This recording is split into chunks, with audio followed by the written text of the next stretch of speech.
Inside this growth chamber, an experimental wheat crop is being cultivated, with grains 20% larger than normal.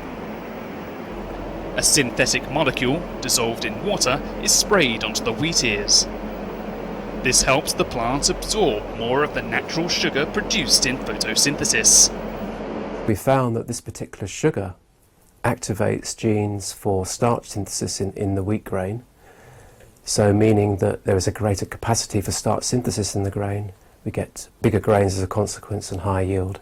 And this is actually resulting in more sugar produced from photosynthesis actually ending up where we want it in the ears of wheat.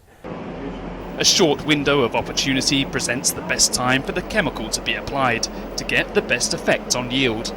In ideal growing conditions, the actual chemical spraying has to occur at a very particular window during the life cycle, and that's usually 5 to 10 days after flowering has started to occur, is when the chemicals are most beneficial.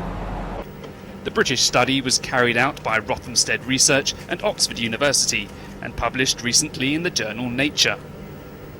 Researchers found just a single application of the synthetic molecule solution increased yield. And we think it's the first example of a chemical being applied simply to improve yield.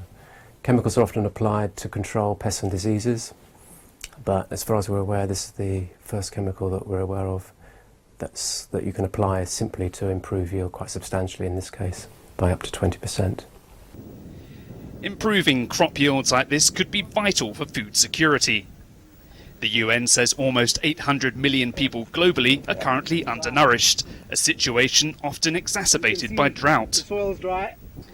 Successful trials have so far all been lab-based. The next step is to replicate it in natural environments this year. The team is also working towards adapting their synthetic chemical to help boost yields of other staple foods, including rice and maize.